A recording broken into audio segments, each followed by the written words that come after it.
Cerita dimulai dengan seorang anak laki-laki yang kelelahan sedang menelepon teman-temannya dan bertanya, apakah ada gadis yang sedang mencoba.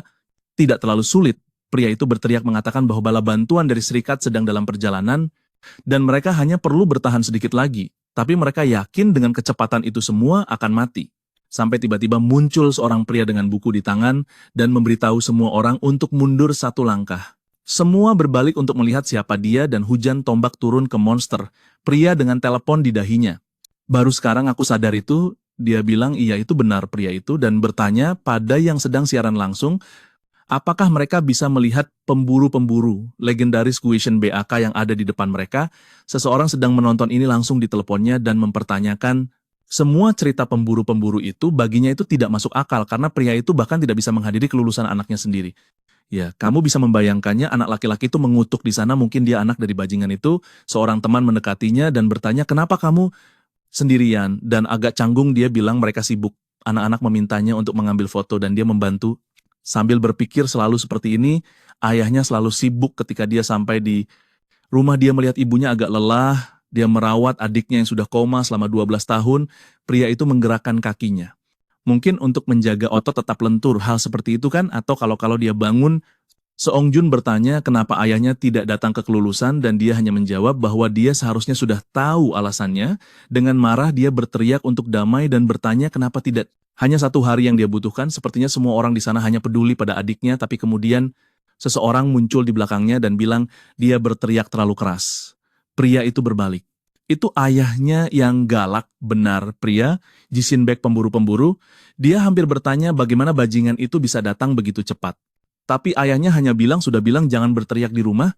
Dengan itu Seong Jun berbalik tersenyum dan ayahnya ingin tahu kemana dia pergi saat anak itu bilang dia akan ke ruang latihan. Ayahnya bilang sudah berkali-kali bilang dengan bakat yang dia punya mustahil jadi pemburu. Lebih baik dia menyerah saja. Tentu saja itu malah membuat anak itu semakin termotivasi berlatih. Jojong yang pelatih bilang hari ini lebih intens dari biasanya. Mereka berdua bertarung bahu-membahu sampai pria itu mau melakukan gerakan. Dan anak itu harus mundur. Wow, dia mengeluarkan sedikit kekuatan seperti penyembuhan pria itu.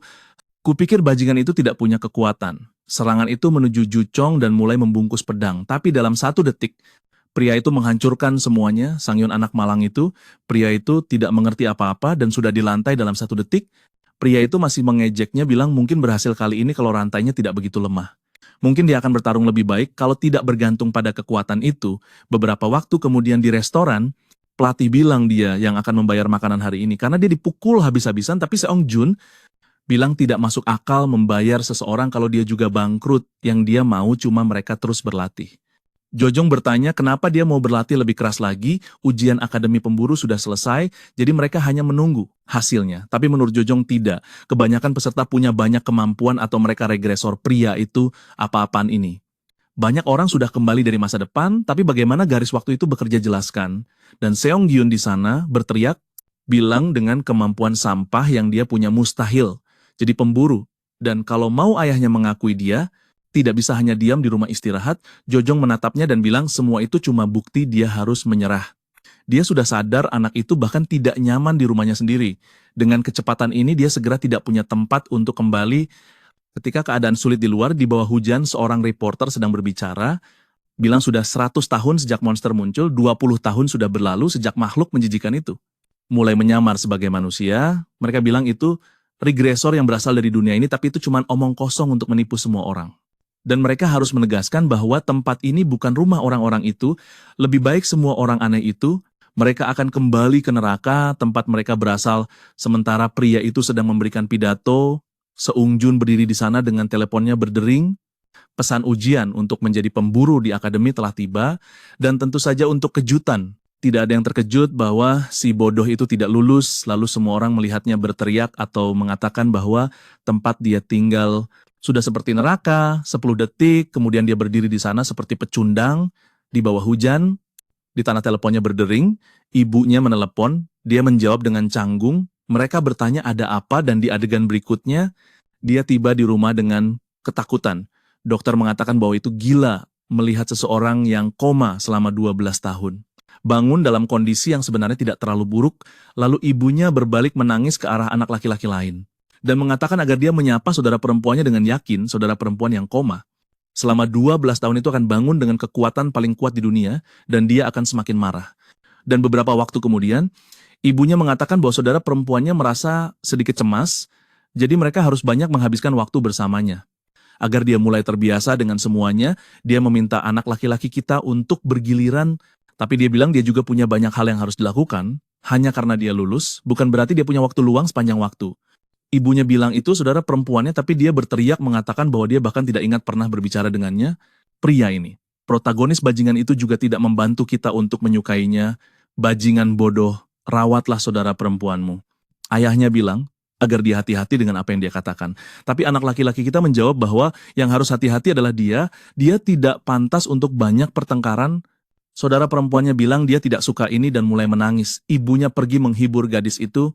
Gadis itu dan anak laki-laki kita berdiri di sana seperti orang bodoh setelah mengatakan banyak omong kosong. Setelah itu mereka menghabiskan setidaknya 3 hari penuh di rumah sakit bersamanya. Anak laki-laki kita menyadari bahwa ibunya ingin dia semakin dekat, tapi dari cara saudara perempuannya meliriknya, terlihat bahwa anak laki-laki kita tidak terlalu suka dengan ide itu. Di luar dia dengan rantainya yang lelah seperti biasa, bajingan itu setidaknya tidak berhenti berlatih. Bertekad bahkan setelah tidak diterima, tahu bahwa latihannya tidak akan membuat perbedaan.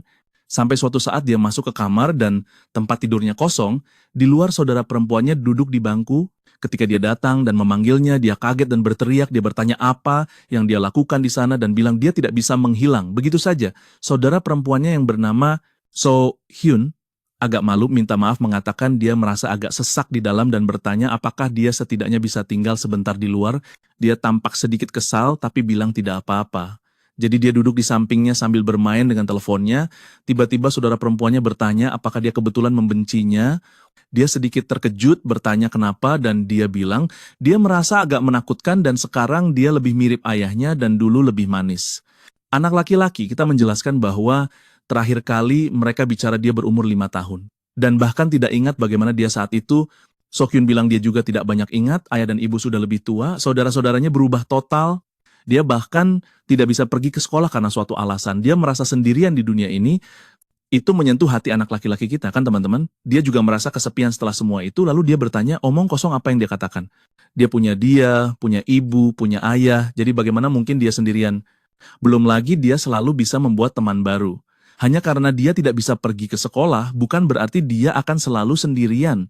Itu membuat anak laki-laki kita berpikir bahwa pergi ke akademi pemburu bukan satu-satunya jalan untuk menjadi pemburu. Yuyong, pelatihnya, tidak pernah pergi ke akademi, masih terlalu dini untuk menyerah, lalu Sohyun mengucapkan terima kasih dan bilang lebih baik mereka kembali. Anak laki-laki kita lalu bertanya bagaimana dia turun ke sana, ada kursi roda dan ototnya seharusnya benar-benar kaku. Tapi teman-teman gadis itu melayang kan? Setorkan $1 juta sekarang juga, ini jelas sialan. Dia bertanya apa yang terjadi. Dan dia bilang selama dia tidur, dia hidup di kerajaan peri. Seongjun berdiri dengan mulut terbuka. Dan dia bilang selama dia tidur, dia hidup di kerajaan peri. Seongjun berdiri di sana dengan mulut terbuka. Mengingat reporter itu yang bilang orang-orang yang kembali dari dunia lain itu sekelompok iblis. Dan juga ayahnya yang bilang dengan bakat yang dia punya, dia tidak akan pernah jadi pemburu. Melihat dia melayan dengan tenang dan bersinar, pria itu benar-benar terkejut. Kita masuk ke kilas balik. Untuk tahu apakah gadis kecil ini juga kuat di masa lalu, ibu muncul untuk memarahi 2 bocah sialan yang sangat kotor itu. Mereka mengeluh tapi berkata bahwa besok mereka akan bermain lebih banyak dan kembali ke rumah. Namun besok pria itu berkata, adalah wilayah yang tidak dikenal bagi siapapun. Sesampainya di rumah mereka mandi, makan malam, dan pergi tidur. Soyun berbaring sambil bertanya-tanya apa yang akan dia lakukan besok, tapi saat itu muncul peri biru aneh yang memberitahunya bahwa dia telah terpilih untuk pergi ke dunianya dan bertanya apakah dia tertarik untuk menyelamatkan tempat itu. Setelah itu Soyun menghabiskan sekitar 6 bulan di dunia lain itu, tapi ketika dia kembali dia menemukan bahwa sudah berlalu 12 tahun di dunianya. Dan sekarang di rumah sakit seorang pria berkata yakin bahwa putrinya adalah seorang yang kembali. Gelang di lengannya harusnya adalah semacam kemampuan yang terbangun, tapi tidak berfungsi pada mereka yang membawa kekuatan dari dunia lain. Pria itu kemudian meminta Soyun untuk berbicara tentang tempat yang dia kunjungi. Dia hanya berkata bahwa Peri menjelaskan apa yang bisa dan tidak bisa dia lakukan, atau bagaimana menggunakan sihir dan pengetahuan yang diperlukan untuk bertahan hidup, serta bagaimana menghadapi ratu. Pria itu agak bingung dan berkata agar dia berbicara tentang ratu itu. Dia mengatakan bahwa ratu itu adalah orang jahat di dunia itu.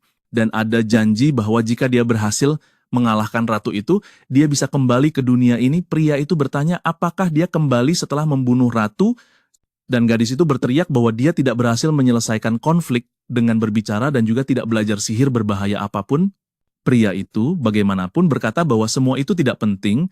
Kekuatan orang yang kembali selalu berbahaya, itu karena kebanyakan dari mereka mendapatkan kekuatan cukup untuk menyelamatkan dunia lain. Itu sudah cukup untuk membuatnya yakin bahwa kekuatan yang dia terima melebihi pemburu biasa. Pria itu berkata, terakhir, umum bahwa kemampuan orang yang kembali berbeda dari yang mereka miliki di dunia lain, itulah sebabnya keluarga harus waspada terhadapnya dan mencegahnya menggunakan kemampuan dengan segala cara. Besok, kantor pemburu akan menghubunginya. Di pintu terdengar semuanya dan dia hanya pergi. Pria itu mengingat bahwa dalam ujian pemburu mereka mengatakan bahwa kemampuan fisiknya sebenarnya bagus untuk menjadi pemburu, masalahnya adalah kemampuannya tidak berguna dalam pertarungan melawan monster. Itu karena ketahanan rantainya lebih buruk daripada rantai biasa. Itulah sebabnya kemampuannya diklasifikasikan sebagai peringkat F. Oh, pria? Aku pikir itu seperti rantai brutal kurapika, tapi pria itu kelaparan. Dengan rantai dari Walmart, tepat saat itu saudara perempuannya muncul agak canggung dan bertanya apakah dia tidak terkejut. Dia tidak perlu takut, selain itu tidak ada yang berubah sejak dulu, tapi Seunggi hanya berkata agar dia pergi. Pria itu, gadis malang itu sedikit mengecil dan berkata bahwa dia lebih suka sendirian. Seunggi, gadis malang, dia berdiri di sana, gemetar mencoba mengerti kenapa, tapi dia hanya berteriak dan menyuruhnya menghilang. Pria itu. Dengan itu dia bangkit dan pergi, dia berdiri di jalan sendirian lagi. Tiba-tiba dia berhenti dan bertanya apa yang sedang dia lakukan, kenapa dia begitu menyedihkan. Di tengah pertanyaan itu, dia melihat orang-orang berkumpul dan bertanya-tanya, kenapa di tengah kerumunan itu ada ayahnya yang berdarah-darah dan seperti biasa, pria itu bekerja keras sementara saudara perempuannya di rumah sakit melihat keluar jendela mengingat teguran yang dia terima. Dia tidak terlihat seperti anak laki-laki dulu dan tiba-tiba dia menghilang dan terbang. Pria itu terbang sedikit di atas kota dan berhenti di depan taman bermain yang sama dari masa lalu. Mengingat ibunya merawat mereka berdua, atau semua yang dia inginkan adalah kembali ke masa itu. Dia mulai menangis sambil mengulang ingin kembali ketika tiba-tiba beberapa pria muncul di belakangnya dan dia berbalik. Pria pirang di kanan bertanya apa yang dia lakukan di sana dan apakah dia baik-baik saja. Dia tidak tahu bagaimana menjawab dan dia berkata tempat itu sudah lama ditinggalkan karena kerusakan penjara bawah tanah yang terjadi. Tidak baik bagi orang miskin untuk tidur di sana. Dia mulai mundur, menjauh sedikit sementara mereka mendekat. Saat dia hampir mengatakan bahwa dia baik-baik saja dan tahu cara kembali, tiba-tiba pria itu memukul kepalanya. Pria itu apa-apaan ini, gadis itu lemas dan jatuh ke tanah dengan keras. Jelas bajingan itu masih bilang kalau dia memukulnya berarti dia miliknya. Tapi guys, cewek itu sedang bangkit. Lagi-lagi si cowok nanya apa yang terjadi, bagaimana mungkin bocah itu bisa bangkit. Dan dari ekspresinya dia sama sekali nggak senang kena pukulan di kepala itu. Teman-temannya nanya ke si cowok kalau dia bahkan nggak bisa pakai tongkat baseball, kalau nggak bisa bikin kepala lawan meledak, si cowok bilang itu nggak masuk akal. Tongkatnya kotor banget, pasti dipukul dengan keras. Sementara itu Sohyun bertanya-tanya kenapa dia dipukul seperti itu. Si cowok mendekat lagi, bilang mungkin dengan cara ini akan lebih baik. Tapi saat itu dia menunjuk dengan tangan dan bilang kalau mereka terus mendekat dia akan menembak. Guys, kalian bertiga mending mundur. Jelas mereka hampir ditusuk. Tentu saja ketiga karakter pendukung itu senang bisa menjalankan peran mereka dalam cerita. Lalu Sokyung ingat sebuah buku sihir yang diberikan oleh Perry. Itu adalah mantra dasar bernama busur dan panah. Dia nggak perlu khawatir karena yang kena serangan biasanya nggak mati, cuma membeku sebentar. Tapi saat dia menembak, lihat sinar merah itu mengenai ekspresi si cowok langsung berubah. Dan aku ingat si cowok dari guild memperingatkan kalau saat seorang yang kembali ke dunia ini, kemampuannya berubah total. Dan si cowok membuat kawah sedalam itu sampai bisa lihat dua orang lain di belakangnya.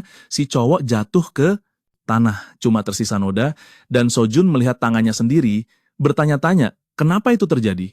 Kembali ke cowok kita.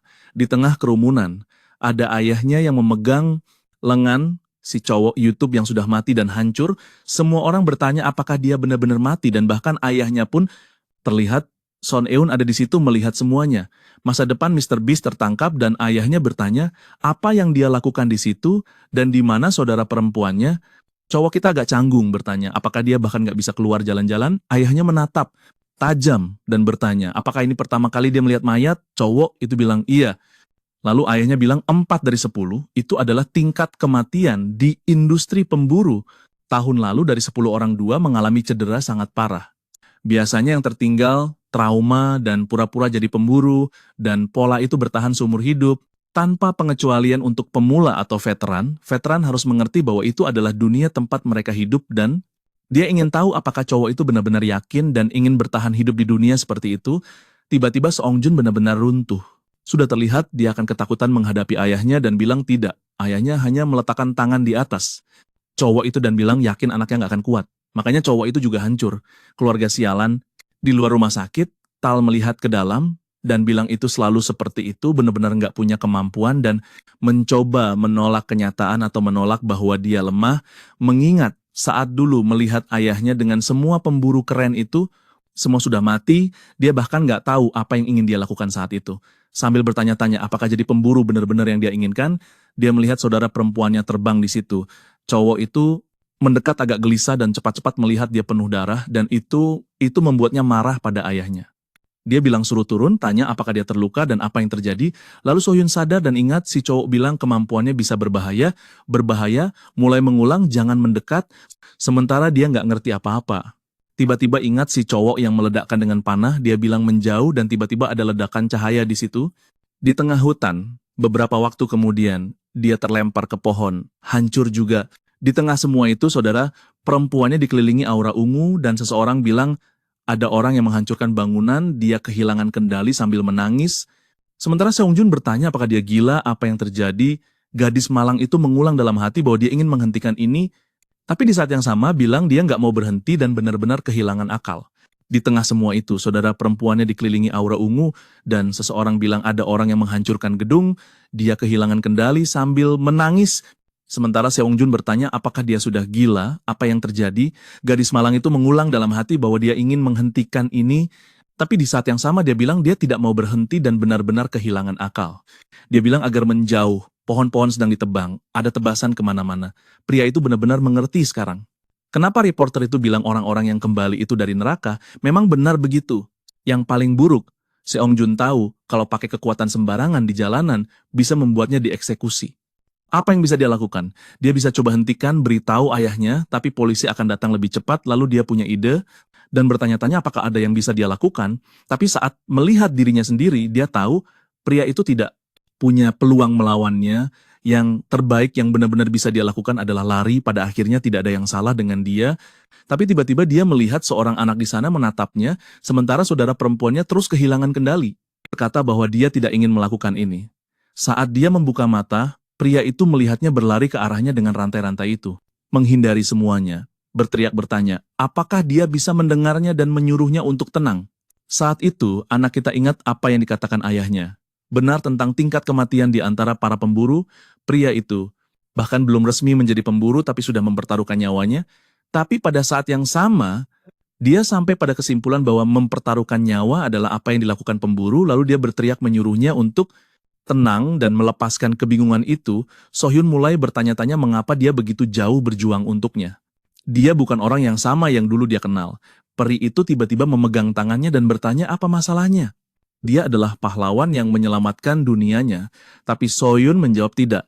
Di dunia lain itu, dia hanya secara fisik dewasa, dia tidak punya teman dan berbahaya, baru tiba dan sudah membunuh banyak orang dan semua orang membencinya. Peri itu bagaimanapun berkata itu tidak benar, setidaknya dia tidak pernah melihat seseorang mempertaruhkan nyawanya untuk menyelamatkan seseorang yang dibencinya. Rantai itu mendekat dan di adegan berikutnya dia melemparkan anak itu dengan dia dalam pelukan sambil menangis. Masalahnya adalah polisi mengepung tempat itu, benar pria itu, jadi keadaan tidak akan baik untuknya. Anak kita melihat dirinya sebagai anak kecil yang bahagia dan berkata setidaknya dia berhasil melakukan itu. Pria lain muncul dan bertanya pada temannya, apakah dia melihat apa yang dilakukan anak itu dengan itu, insiden itu ditangani oleh polisi? Mereka memastikan tidak ada yang sampai ke berita tapi hasilnya jelas benar pria itu. Oh, So-hyun berakhir di penjara, penjaga muncul dan berkata jam kunjungan sudah dimulai. Saat dia dibawa melalui lorong, dia ingat betapa ibunya menangis saat tahu dia akan ditangkap. Pria itu membuka pintu dan dia pikir itu ibunya, tapi siapa yang ada di sana? Pria itu adalah ayahnya. Dia duduk membungkuk, mencoba menjelaskan semuanya, tapi dia memotong dan berkata dia di sana untuk mengeluarkannya dari tempat itu. Wanita berkacamata itu yang datang dan berbicara dengannya punya kekuatan membaca ingatan orang, dia bisa melihat dalam ingatan bahwa dia diserang dulu dan menggunakan kekuatannya untuk membela diri. Secara hukum, tindakan menggunakan kekuatan itu dibenarkan. Jadi jelas dia tidak bisa dipenjara karena itu, karena Soyun hanya dari dunia peri, dia tidak mengerti apa-apa tentang aturan penggunaan kekuatan yang dibenarkan, penggunaan kekuatan, masalah hukum, benar. Tapi ayahnya menjelaskan secara singkat, itu berarti dia tidak bersalah dan karena itu akan dibebaskan. Dengan canggung dia mencoba mengatakan bahwa dia membunuh seseorang, tapi ayahnya berkata, orang yang dia tembak tidak mati, ada banyak pengguna yang bisa sembuh dari segala jenis luka, jadi mungkin dia sudah baik-baik saja. Pria itu, para penyembuh di dunia ini sangat kuat. Pria itu baik-baik saja. Jadi Soyun menangis mengatakan dia merasa lega. Ayahnya tidak berkata apa-apa. Lalu wanita berkacamata bertanya apakah mereka sudah selesai berbicara. Dia di luar dan berkata sudah. Lalu wanita itu menjelaskan bahwa mereka tidak bisa membayar tagihan rumah sakit dan pasti akan menghadapi hukuman. Karena itu, ayahnya menjawab semuanya baik-baik saja. Dia sudah lega semuanya selesai seperti itu. Wanita itu berkata jangan khawatir. Karena semua orang di sana berutang pada pemburu hebat Shimbek. Yang ingin dia tahu adalah mengapa dia begitu yakin mengatakan itu. Orang yang dia serang pasti seharusnya sudah mati. Shin baik berkata mungkin saat dia tahu kebenarannya dia akan lebih stabil secara emosional. Wanita itu berkata masuk akal dan memberinya sebuah dokumen sambil menyuruhnya membawanya. Dia membaca dokumen itu untuk putrinya. Tiba-tiba dia mengerutkan kening dan bertanya siapa yang mengirim itu. Tampaknya pria Fortnite itu muncul, pasti dia yang mengirim masalah itu. Sementara itu Seung Huin bahkan belum pulih. Dan sudah kembali berlatih, pria itu, bakat besar anak itu adalah melempar rantai yang menangkap kaleng. Dia berdiri di depan seorang pria yang tampaknya tidak terlalu terkesan. Kamu ingin tahu siapa orang gila itu dan pelatihnya? Dia menjawab bahwa dia juga tidak tahu. Pria itu berkata agar tidak terlalu khawatir tentang dia.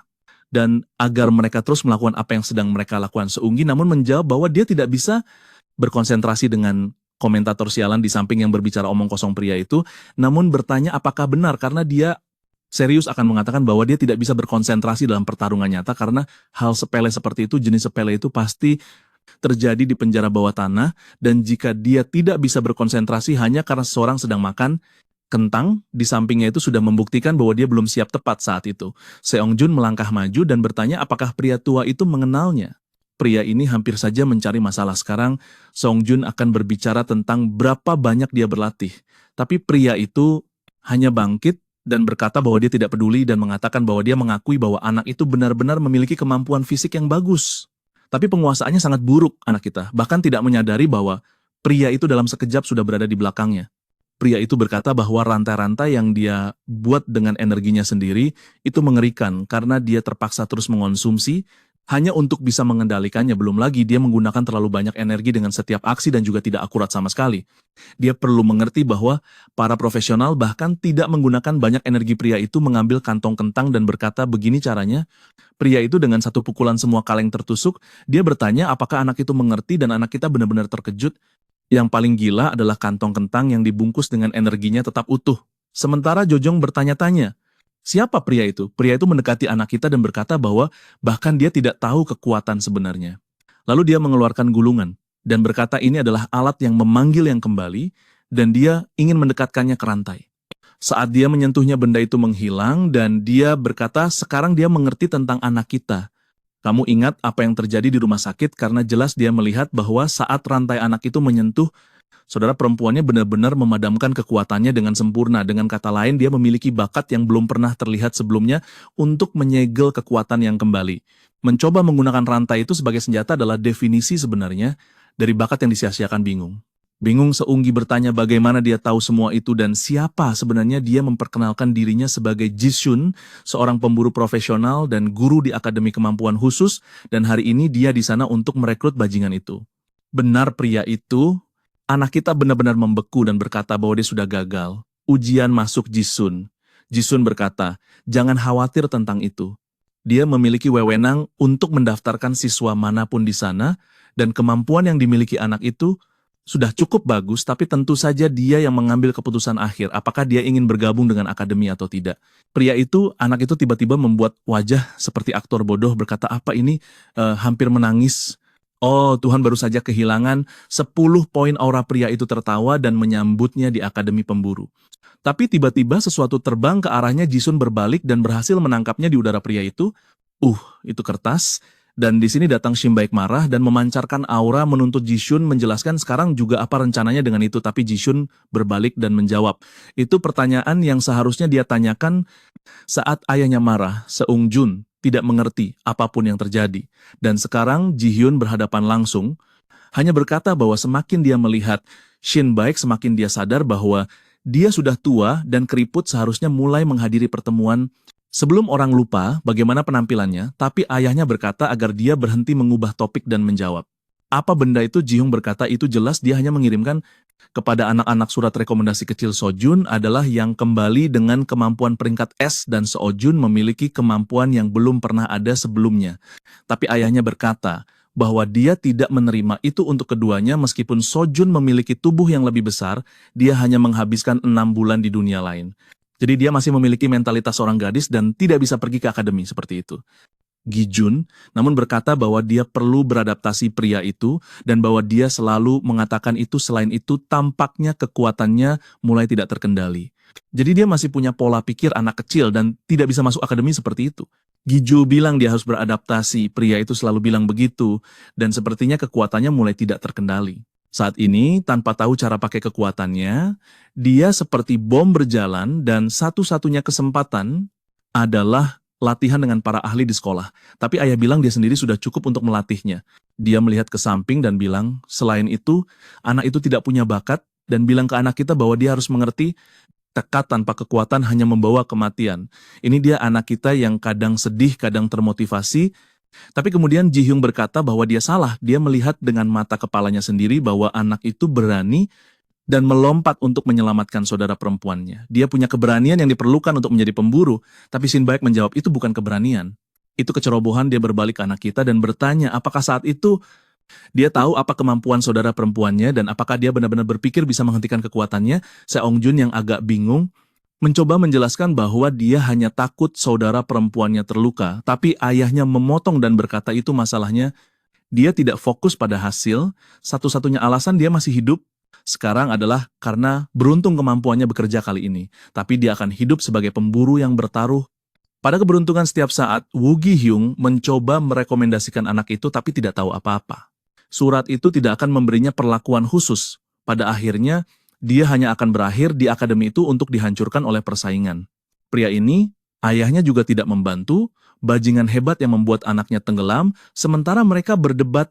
Seung Jun bertanya, kenapa ayah selalu melakukan ini? Kenapa tidak pernah sekalipun punya keberanian mengatakan dia sudah melakukan pekerjaan yang baik? Bahkan tidak memujinya karena menyelamatkan saudara perempuannya, sesuatu yang seharusnya jelas. Dia hampir gila di situ. Dan tiba-tiba, seseorang menarik lengannya. Itu Yuyong yang memuji anak kita. Sekarang seorang guru sudah mengakuinya. Dia semakin dekat dengan mimpinya. Anak kita merasa tidak nyaman berkata itu tidak sebesar itu atau apalah. Tapi pria itu berkata, jangan pikirkan terlalu banyak. Yang perlu dia lakukan hanyalah mengikuti jalan yang dia anggap benar. Ayah melihat rantai di tangannya berkata, dia percaya pada kerja yang sudah ditunjukkan anak itu dan jelas berkata langsung ke ayah bahwa dia tidak perlu peduli dengan pendapat orang yang tidak mengakuinya, tidak mengenalnya, apalagi orang yang tidak tahu apa-apa tentang dia. Pria, aku pikir pria ini bekerja untuk ayah, seperti semacam mata-mata, tapi ternyata mereka juga tidak akur. Dan ayah berkata, sekarang dia mengerti kenapa anak itu sangat terobsesi menjadi pemburu.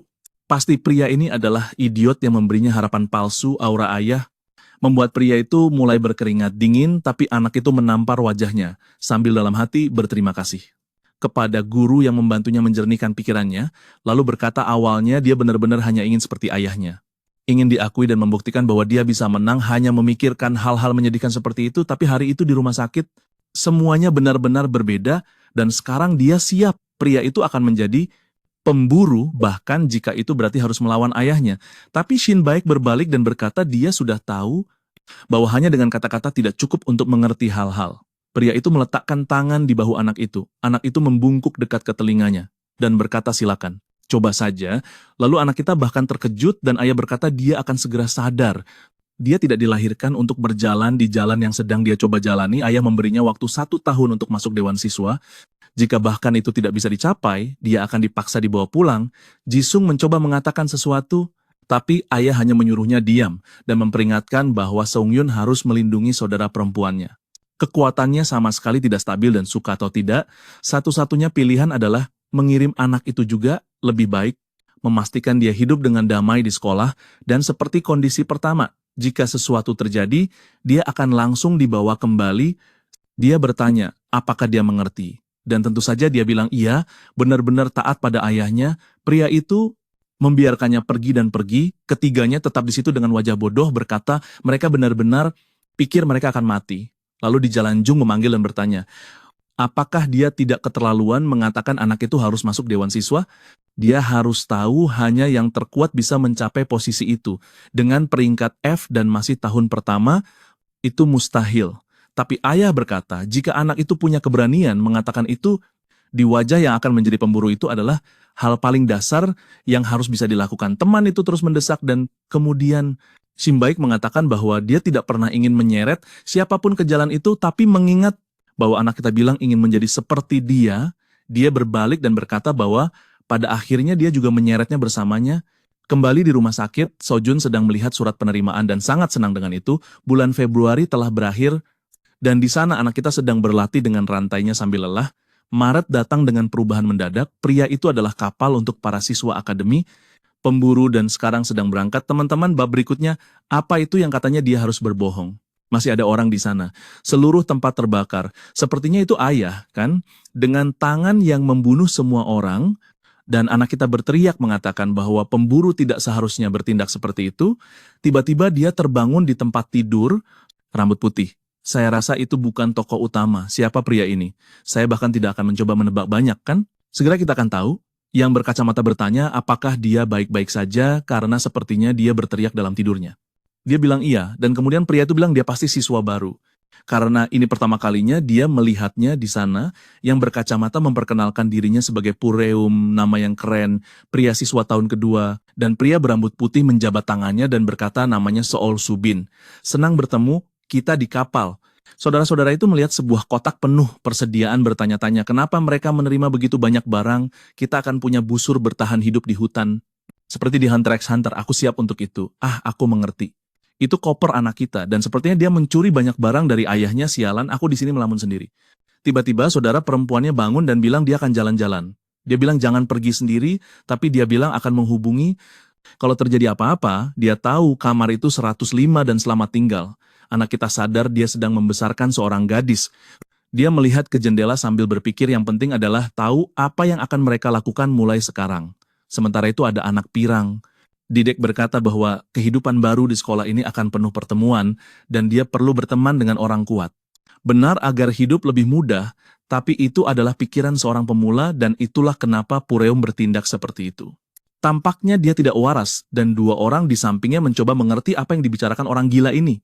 Si pirang kembali normal dan berkata bahwa mendekati siswa lain itu oke, tapi lain kali lebih baik bahwa cewek yang benar-benar cantik seusianya, yang berkacamata, minta maaf, bilang orang gila Wujin ini agak kecanduan cewek, aku tidak menyalahkan si nakal itu dan dia kesal, bilang dia sudah cari kemana-mana tapi tidak lihat siapa-siapa, tapi lihat siapa yang akhirnya dia lihat. Kan pria itu memberi makan burung, dia agak sedih karena burung-burung itu tidak mau makan keripiknya. Tiba-tiba tasnya jatuh, tapi di saat yang sama Buji muncul, mengambilnya dan memberikannya kembali. Dia dengan manis mengucapkan terima kasih, tapi pria ini, dia tidak waras langsung bilang, dia tidak bisa menarik burung, tapi berhasil menarik seseorang yang lain. Dia agak bingung sementara. Temannya bertanya, apakah baik membiarkan orang gila ini terus bertingkah seperti itu? Pureum menjawab karena dia tidak lari. Ini adalah revolusi. Banyak orang sudah ikut sebelumnya, satu-satunya kekurangan adalah kamu harus bayar biaya yang sangat mahal. Sobin bilang masuk akal bayar karena siapapun yang lulus. Dari situ tidak perlu khawatir soal kerja lagi. Tapi mengingat pemburu yang membakar semuanya itu bilang tidak semua pantas dapat nilai itu, Pureum melirik dan bertanya mau kemana dia dengan gadis itu.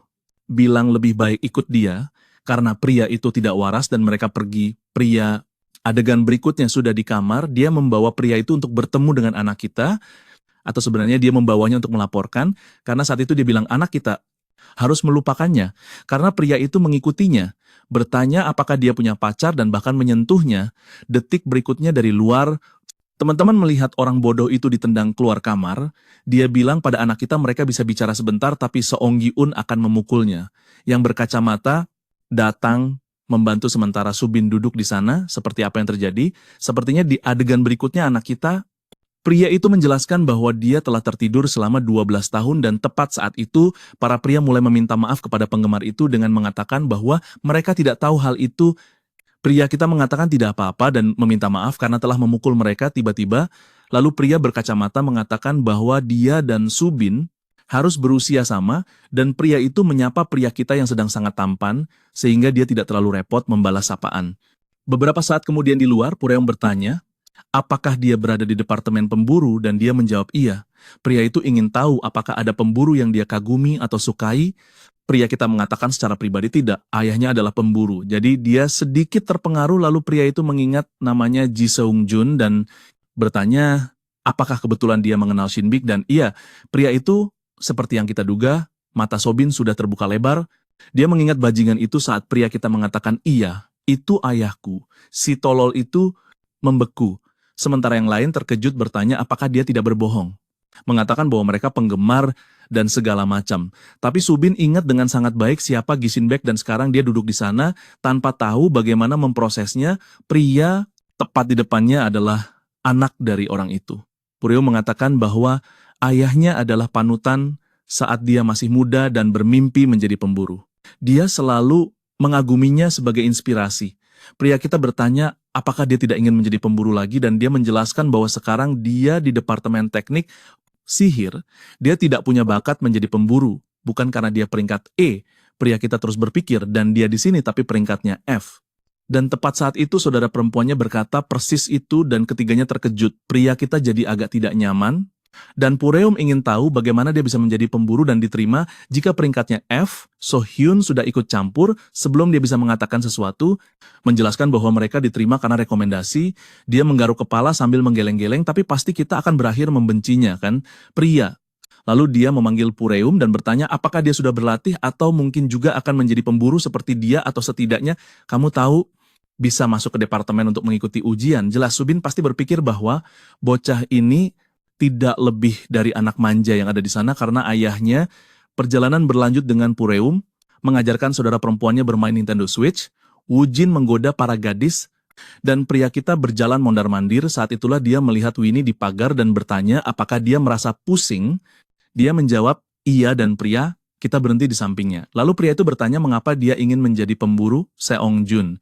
Mulai mengatakan sesuatu tentang ayahnya, tapi Seo Subin memotong dan berkata, itu bukan yang dia tanyakan, kamu ingin tahu apa keyakinannya. Bagaimana mentalitasnya? Tiba-tiba pria itu mencoba masuk ke mode, pelatih dan mengubah anak itu. Dia ingat saat dia melihat dirinya sendiri waktu kecil, tapi dia bilang dia tidak yakin. Dia belum memikirkannya sedalam itu. Seo Subin lalu berkata, ketika kamu menonton berita, kamu melihat segala macam orang yang menjadi pemburu tanpa motivasi yang tepat, mereka yang hanya ingin mendapatkan uang mudah atau menjadi terkenal. Pria kita setuju bahwa ada orang seperti itu dan pria itu terus bicara. Pria mengatakan bahwa orang-orang itu tidak mengerti bahwa menjadi pemburu tidak hanya membawa keuntungan, tapi juga tanggung jawab. Dan karena itu dia membenci pemburu, bingung dia bertanya kenapa dia ingin menjadi salah satunya.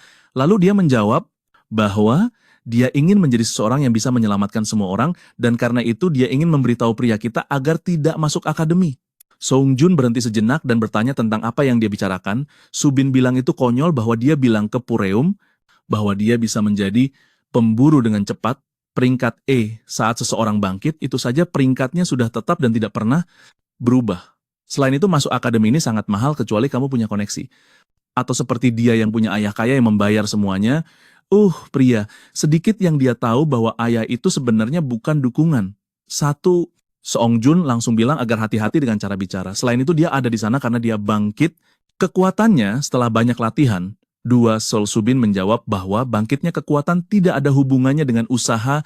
Tiga, jika dia bangkitkan kekuatan yang sebelumnya tidak dia miliki, itu hanya berarti dia tidak tahu atau tidak sadar bahwa dia memilikinya.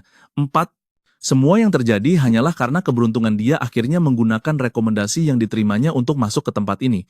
Bahkan dengan peringkat F dan fakta bahwa Sol Subin juga ada di sana, semuanya benar-benar karena keberuntungan dan mengatakan bahwa dia akan menjadi pemburu tanpa mengakui sesuatu yang begitu jelas hanya menunjukkan betapa imaturnya dia. Dan secara mental dia berada di tingkat yang sama dengan saudara perempuannya, pria. Tentu saja anak kita langsung meninju. Sepertinya pukulannya akan tepat mengenai wajah, tapi entah kenapa pria itu masih berdiri utuh. Lebih parah lagi, saudara perempuannya terkejut dan saat melihat ke samping, anak kita sudah di lantai, dia bertanya apa yang terjadi, dan Subin bilang dia tersandung begitu saja, tapi baik-baik saja. Tapi Seung Jun sama sekali tidak tahu apa yang terjadi, pria. Tepat saat tinjunya akan mengenai wajah pria itu, trajektori berubah dan dia malah jatuh ke lantai. Dan bajingan itu malah menoleh ke anak kita dan bilang seseorang seperti dia yang tidak bisa mengendalikan diri. Kalau terus memukul seperti itu hanya akan mencemarkan reputasi para pemburu. Dia berbalik dan bilang kalau dia punya sedikit otak, dia seharusnya sudah menyerah hari ini. Tapi tiba-tiba pria itu tersangkut kakinya, itu rantai porselen milik anak kita lagi, saudara perempuannya terkejut lagi, dan sekarang Subin yang jatuh ke lantai. Lalu protagonis bilang, mungkin dia memang sampai di tempat ini karena keberuntungan, tapi sama sekali tidak akan menyerah dengan kemauan sendiri. Oh, Subin bilang dia bisa tinggal di sana selama dia mau, tapi dengan peringkat seperti itu dia tidak akan bertahan, dan anak kita cuma jawab. Jadi aku ingin melihatnya, mereka akan bertemu tengah malam untuk menyelesaikannya. Aku menantang pria itu duel tengah malam. Apa ini anak, duel romantis? Beberapa waktu kemudian hujan turun deras dan Sojun teringat pada Kampan yang bilang dia tidak ingin menghilang. Tiba-tiba dia terbangun dan melihat dirinya sendirian di kamar. Dia bangun, memanggil Seong Jun, tapi sadar dia tidak ada. Jadi dia berdiri di lorong, bertanya-tanya kemana dia pergi sambil ketakutan. Tiba-tiba dia terkejut karena Subin muncul tepat di belakangnya bertanya apa yang sedang dia lakukan di sana. Dia membalas dengan bertanya hal yang sama, dan dia bilang mereka akan membuang beberapa barang di kamar 1/4 dan mengajaknya ikut. Dia jadi sangat senang dan bilang iya, lalu lupa sama sekali tentang anak kita. Saat sampai di kamar, ada kelompok kecil yang tertawa, mungkin waifu pertama kita. Saat Woo-jin melihat wajah gadis itu, pria itu jadi sangat canggung. Dengan aneh, tiba-tiba dia berbalik dan bilang ke temannya Eumbi bahwa dia akan pergi. Temannya bertanya, kenapa? Dan dia bilang dia tidak menyangka gadis itu akan ada di sana, saudara perempuan anak kita, tapi dia sudah masuk dengan senang hati, bilang tempat itu penuh makanan. Gadis berambut oranye bilang ke Woo-jin, jangan diam saja, seperti idiot dan duduklah. Dia juga kesal tapi bilang oke dan bergabung. Gadis itu bertanya, siapa yang baru? Dan dia jawab itu teman dari teman atau semacamnya, dan saat Soyo menyapa, yang lain tampak tidak senang, apa yang terjadi pria, banyak drama di kapal ini. Pureum agak bingung melihat Sohyun di sana dan bertanya kemana Sohyun pergi. Dia bilang tidak tahu. Saat bangun dia sudah tidak ada. Tentu saja Pureum juga sadar Subin tidak ada di kamar. Selain itu interaksi mereka tampak agak aneh. Mungkin ada sesuatu yang terjadi antara mereka berdua. Saat itu juga mereka berhadapan langsung. Dan anak kita ingin tahu kenapa yang lain memakai jas hujan. Subin bilang tentu saja karena sedang hujan. Tapi bagaimana dia bisa bertarung sambil memegang payung? Anak kita bilang itu cara terbaik untuk menjaga tubuhnya tetap kering. Mereka saling menatap, bertanya-tanya apakah yang lain ini bodoh.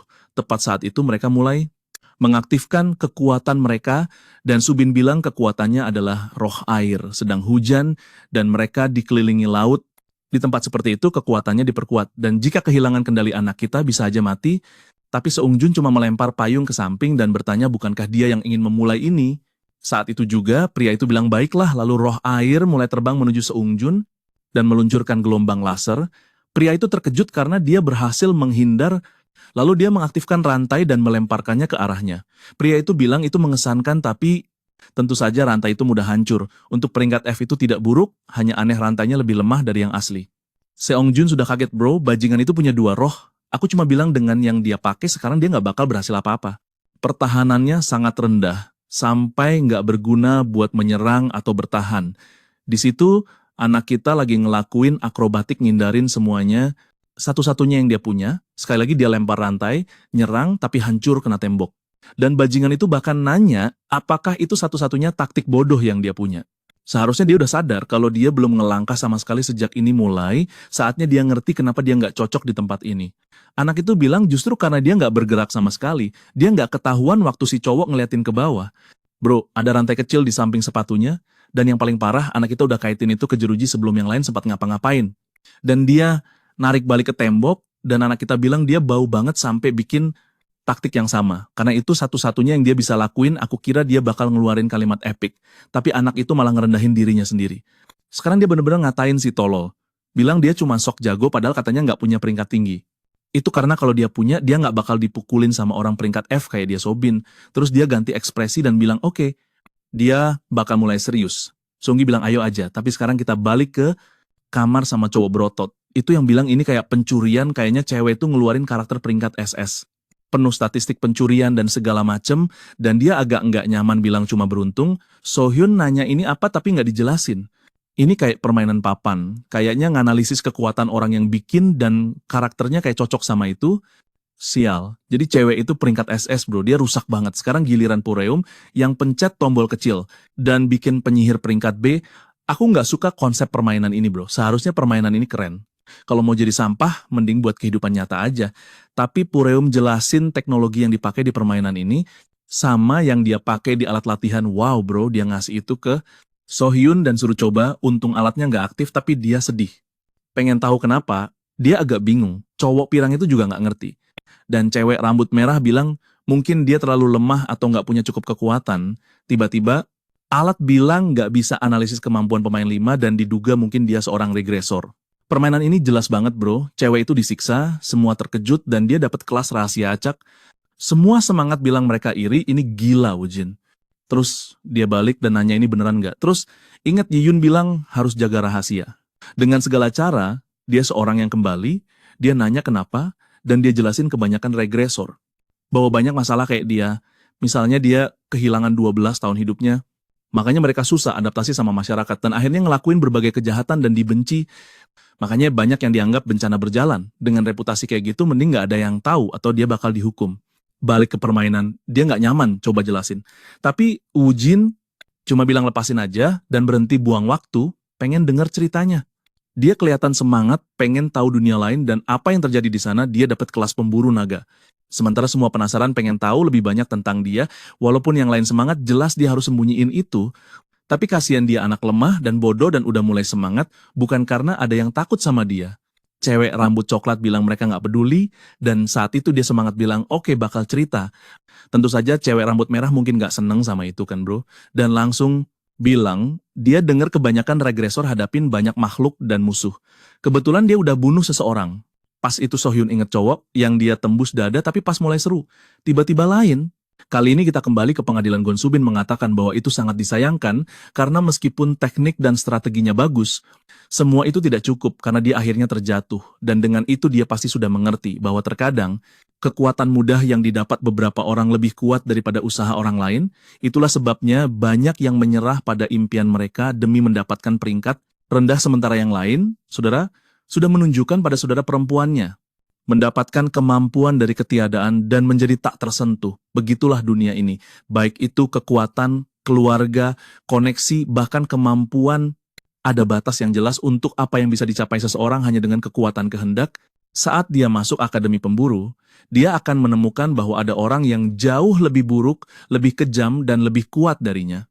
Dengan kata lain, pada akhirnya hanya Bali yang menderita, anak kita, namun seorang pria berkata bahwa ayahnya bahkan bukan peringkat S atau peringkat A saat mulai, tapi dia tetap berhasil lebih dari siapapun yang berperingkat A atau lebih tinggi. 1. Menyelesaikan tak terhitung banyaknya misi peringkat A dan S, dan menyelamatkan banyak orang. 2. Semua yang dia lakukan pada dasarnya melalui usaha murni. 3. Mungkin dia berperingkat F tapi dia tidak akan menyerah begitu saja. 4. Sobin mengatakan bahwa dia tampaknya tahu banyak tentang ayahnya. Dan bertanya apakah dia ingat pintu peringkat S yang muncul di kota Mapo 7 tahun lalu. Semua Seonggyun mengerutkan kening dan bertanya, mengapa tiba-tiba membahas topik itu? Dan pria itu menjawab bahwa pintu itu menyebabkan banyak korban, bukan hanya karena monster. Tapi banyak orang juga meninggal karena kekuatan para pemburu. Protagonis bertanya mengapa dia membicarakan itu. Dan Subin berkata, itu karena tidak ada yang lagi mengkritik apa yang terjadi saat itu. Seung Jun hampir mengatakan bahwa para pemburu punya alasan, tapi Subin memotongnya dan berkata bahwa ayahnya yang membunuh adik perempuannya dan itu konyol, mengatakan bahwa dia tidak punya pilihan lain selain mengorbankan banyak orang untuk menyelamatkan beberapa orang. Seorang pemburu seharusnya melindungi semuanya. Sekali lagi bertanya apa yang coba dilakukan Seol Subin, mengapa dia melewati semua ini, dan pemburu seperti apa yang ingin dia jadi. Sementara semua ini terjadi ada seseorang yang aneh mendengarkan dari samping. Dan tentu saja sekarang kita kembali tepat pada saat gadis Berambut merah bertanya apakah dia sudah pernah membunuh seseorang, tidak ada yang bisa menjawab, dan jelas Soyun merasa sangat tidak nyaman. Dia sedikit tersendat dengan kata-katanya dan tiba-tiba berdiri mengatakan akan pergi ke kamar mandi, meletakkan tangan di dada sambil terlihat sedikit malu dan berlari keluar. Si bodoh tertawa lalu Preum bertanya pada Midori mengapa dia tiba-tiba membahas topik itu. Dia agak melamun, minta maaf dan mengatakan bahwa gadis itu ada di departemen teknik, tapi Pureum berkata tidak, dia ada di departemen pemburu. Tiba-tiba gadis itu mengubah ekspresinya dan berkata, kalau begitu dia belum siap. Seorang pemburu bukan hanya orang yang harus membunuh makhluk. Terkadang mereka harus membunuh orang lain, mengambil nyawa adalah bagian dari pekerjaan, dan dengan pola pikir itu dia belum siap berada di sana. Soyun pergi ke bagian lain kapal, jantungnya berdebar kencang dan terus bertanya-tanya mengapa dia lari. Semua yang bisa dia katakan adalah bahwa dia belum membunuh siapapun, tapi hanya memikirkan saat itu ketika dia menggunakan panah itu. Membuat jantungnya semakin cepat, dia masih merasa tidak pantas berada di sana. Sekali lagi dia mengingat peri itu dan bertanya-tanya.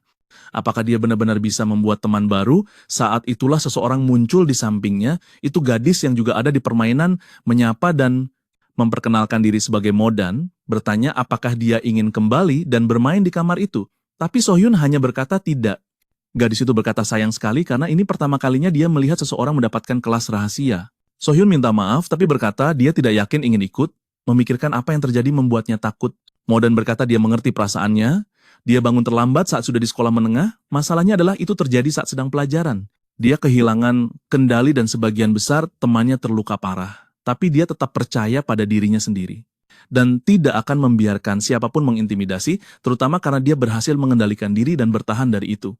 Yang harus dia lakukan hanyalah berusaha agar hal seperti itu tidak terjadi lagi, lalu Sokyung teringat saat berbicara dengan kesadarannya yang adalah peri mimpi dan bertanya apakah sebelumnya ada batu yang menangis di sana dan bagaimana batu itu bergerak. Peri itu menjelaskan bahwa dia hanya berbicara dengannya dan batu itu hilang jika memang benar itu adalah batu yang menangis. Dan sekarang masuk akal dan peri itu menjelaskan bahwa dia berbagi rasa sakitnya dengan batu itu dan dengan itu dia merasa lebih baik dan pergi karena batu itu, awan, dan orang-orang berbagi air mata yang sama dan begitulah banyak persahabatan terbentuk. Soyun tersenyum dan berkata bahwa itu benar. Atau yang perlu dilakukan hanyalah mencoba saat mereka berpikir untuk kembali ke kamar terjadi serangan yang menarik perhatian mereka. Mereka mengikutinya dan tentu saja berakhir tepat di tengah pertarungan protagonis saat Subin sedang berbicara tentang insiden Mapo 7 tahun lalu, Seung Gyun menjawab bahwa tidak ada yang menyalahkan ayah karena dia tidak bersalah. Saat itu dia punya alasannya dan itu perlu tepat ketika pria itu berteriak bahwa saudara perempuannya meninggal dan ayahnya adalah pembunuh. Soyun terkejut dan bersembunyi, mencoba mengerti apa yang sedang mereka bicarakan. Dia hanya mendengar dengan jelas bahwa 7 tahun lalu ayahnya membunuh saudara perempuan Subin. Lalu pria itu bertanya, mengapa? Seong Jun ingin menjadi pemburu, protagonis menjawab bahwa dia sudah tahu Subin ingin menjadi pemburu yang menyelamatkan semua orang, tapi dia di sisi lain tidak pernah berpikir jenis pemburu apa yang ingin dia jadi. Dan dia tahu banyak orang di kapal itu berpikir sama dengannya, tapi terlepas apakah dia punya tujuan atau tidak, jika dia serius dan memberikan yang terbaik, itulah yang penting pada akhirnya. Tapi itu hanya membuatnya semakin marah. Siapa bilang mereka benar-benar berbeda? Dia menyerang lagi, tapi anak kita berhasil menghindar, menangkap perutnya dan melemparkannya ke tanah. Pria ini Subin juga gila bro. Tiba-tiba mulai berteriak, laser keluar darinya dan menembus awan. Lalu salah satu roh mendekat langsung ke wajah anak kita dan melemparkannya ke tanah. Tapi dia memperhatikan sesuatu yang aneh, roh-roh mulai menghilang. Dan sekali lagi Seong Gyun kembali bro, tapi sekarang dia memukul tepat di wajahnya. Saat itu dia sadar bahwa tiba-tiba seseorang telah menempelkan segel kekuatan di lengannya dengan pasti. Saat itulah anak kita mendekat dan menangkap perutnya. Benar, yang tidak bisa dia mengerti adalah mengapa seorang pelajar biasa punya hal seperti itu, jelas tidak, bajingan itu mencuri semuanya dari ayahnya. Lalu anak kita bilang bahwa pada akhirnya dia tetap mendapat pukulan yang bagus. Marah Subin mendekatinya lagi. Sementara saudara perempuannya bertanya apa yang akan mereka lakukan. Lalu seseorang muncul di antara mereka bertanya apa yang terjadi. Di tengah pertarungan, Subin bertanya-tanya apa yang terjadi dengan orang ini yang punya tujuan sekecil itu tapi sangat serius. Dia bilang terlepas dari tujuan, yang penting adalah apa yang dilakukan itu benar-benar salah. Mereka sama sekali tidak sama. Lalu Subin teringat hari dansa itu saat dia terbangun di gurun di tengah-tengah tidak ada apa-apa bro. Di sekelilingnya ada banyak mayat orang yang mati dan terkubur. Hari itu dia berlari tanpa henti melewati runtuhan bertanya-tanya mengapa itu terjadi padanya. Jenis kebetulan apa yang membuatnya pantas mengalami neraka itu. Tanah basah oleh darah, tapi bintang bersinar seperti belum pernah. Dia tersandung, jatuh ke tanah, dan bertanya-tanya mengapa tidak ada yang menolongnya dalam tragedi itu. Jika mereka pemburu, pasti mereka harus menolong semua yang ada di sana. Lalu dia melihat ilusi dirinya, yang lebih tua berkata bahwa dia akan menjadi orang yang dibutuhkan, seseorang yang akan menyelamatkan semua orang. Dan sekarang dia mengingat Seong Jun berkata bahwa mereka sama, tapi dia yakin jika itu tidak benar, maka mereka benar-benar berbeda. Itu sebabnya dia selalu bertanya-tanya mengapa pemburu dengan kekuatan terbaik selalu menggunakannya hanya untuk keinginan egois. Lalu dia bilang pada Seong Jun bahwa dia perlu menganggap semuanya itu lebih serius. Seong Jun hanya menjawab bahwa belajar tanggung jawab dan mengapa kamu ingin jadi pemburu adalah alasan dia di sana. Mereka saling memandang sejenak saat tiba-tiba keduanya mendengar sesuatu di samping dan menoleh. Seorang pria sangat aneh menembakkan tembakan ke udara dan anak kita bertanya, kita lihat sedikit sebelumnya bahwa itu adalah Pureum yang datang. Bro bertanya apa yang mereka lakukan berdua dan mengapa tidak langsung bertindak. Dia berkomentar bahwa mereka bisa terluka dan tepat. Saat itu, Sok-yung ingat pria yang membunuh gadis itu tenang sekarang. Tapi dia tenang mengatakan bahwa yang terbaik adalah menghentikan mereka. Segera Pureun tanya bagaimana dan dia bilang cukup saja. Hentikan kedua kakak itu, cukup menghalangi dan mereka akan berhenti. Tapi si cowok bilang kalau pertarungan antara orang dengan kemampuan itu seperti masuk ke tengah-tengah baku tembak. Jadi aku adalah Y, dan bayangkan kalau dia lompat ke tengah pertarungan, bisa saja malah mengaktifkan kekuatannya yang akan jadi lebih buruk. Si cowok lalu menatapnya dan bilang supaya dia tetap di situ. Dia yang akan mengurusnya. Senjata yang dia keluarkan adalah alat sihir yang dia punya. Dan begitulah dia menembakkan peluru dan membuat semuanya berhenti. Semua drama ini cuma supaya cowok ini menembakkan peluru ke udara dan mencoba memberi pelajaran moral ke keduanya. Untungnya tepat setelah itu Ji Hyung muncul dari belakang dan bertanya apakah itu benar-benar senjata. Menurut ingatannya alat sihir tidak diperbolehkan di akademi maupun di kapal. Jadi ketiganya harus menjalani disiplin adegan selanjutnya dengan kapal yang berhenti di Pulau Kakak. Woo-jin bilang dia kalah, bahkan dia yang dianggap salah satu murid terburuk belum pernah kena sanksi disiplin. Sebelum sampai di sekolah, Sobin minta maaf ke Pureum yang bilang tidak apa-apa karena pada akhirnya itu salahnya karena menembakkan senjata. Selain itu senjata yang dibawanya adalah sesuatu yang diminta guru untuk dikembangkan. Jadi situasinya tidak akan terlalu parah untuk dia, tapi lalu dia melihat cowok kita dan bilang untuk mereka situasinya akan lebih buruk, bagaimanapun mereka akan menghadapinya nanti saatnya pergi ke asrama. Dia pikir aneh karena dia kira akan dekat dengan Seung Jun. Dan dia jelaskan sebenarnya di pulau itu ada beberapa asrama yang tersebar di mana-mana. Lalu So Hyun mulai takut berada dekat dengan gadis itu, Miju. Lalu para gadis melihat ponsel mereka dan melihat setidaknya dia dan saudaranya di asrama yang sama. Tepat saat dia menyebut nama tempat yang sangat aneh, seseorang menjatuhkan kopernya ke lantai itu. Sobin, dan jelas dari ekspresi mereka, pasti di asrama yang sama mereka. Berdiri di situ dengan wajah bodoh, sampai muncul seorang wanita yang bilang halo dan memperkenalkan diri sebagai Gwayon. Dan dia adalah pengawas asrama mereka. Subin mulai sedikit rileks. Setidaknya gadis aneh itu tidak bersama dia, dan Modan bilang sepertinya mereka bersama lagi jadi akan keren. Mengingat dia bersama saudaranya dan satu-satunya temannya aman, dia yakin semester ini dimulai dengan baik. Lalu kita lihat sekitar 100 tahun lalu di era kacau, di mana monster memangsa manusia dan pengguna kemampuan jahat berkeliaran bebas di dunia. Saat itulah seorang pria punya ide membuat pusat pendidikan untuk pengguna kemampuan. Setelah beberapa tahun dan menghindari pengawasan otoritas, dia membuat sekolah kecil sendiri di pulau terpencil.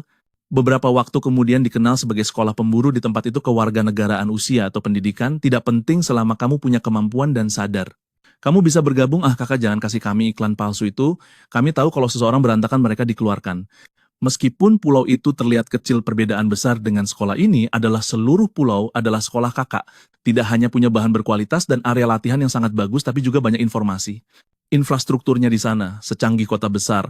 Dan yang membuat itu mungkin adalah setiap pemburu yang bermimpi jadi kuat melihat tempat itu sebagai tempat suci pendidikan. Dan saat itulah, So Hyun datang yang tidak tahu prestasi tempat itu, dan pikir dia cuma datang ke sekolah biasa, sedang bersiap dan cowok kita muncul, bilang kalau upacara penerimaan akan segera dimulai.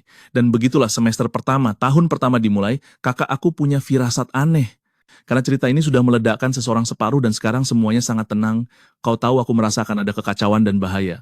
Hari upacara di sebuah kamar asrama cowok kita di situ bilang bahwa dia akhirnya datang, itu So Hyun, dan dia ingin tahu di mana orang lain. Mau dan jelaskan bahwa Sobin masih bersiap untuk pergi ke acara dan kakak si cowok agak aneh kan. Siapa yang perlu bersiap untuk upacara? Dia bilang jelas dia perlu bersiap.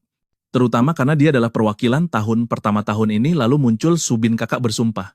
Atas nama 2.625 siswa baru yang akan mengikuti semua aturan sekolah, anak kita bertanya-tanya. Bagaimana orang yang dihukum bahkan sebelum sampai di pulau itu, sekarang menjadi perwakilan. Tapi dia terpaksa mengakui bahwa jika dia perwakilan, maka setidaknya dia harus memiliki salah satu bakat terbaik. Meriam air yang dia lihat menembak ke langit menunjukkan bahwa dia memiliki kemampuan untuk menyebabkan kerusakan sebesar peringkat A. Tapi bagaimana jika mereka tidak bertarung di kapal saat hujan, atau jika dia tidak juga menyiapkan artefak tersegel itu? Dia tahu jika Subin bertarung habis-habisan dari awal, peluangnya untuk menang akan jauh lebih kecil. Tapi masalahnya adalah, seperti yang dikatakan ayahnya, dia tidak hanya harus bertahan hidup, dia harus masuk ke dewan siswa. Dia tidak punya waktu untuk bahagia hanya karena diterima. Kelas mulai tepat setelah upacara, dan dia membayangkan karena ini sekolah pemburu, dia akan bisa belajar banyak hal keren.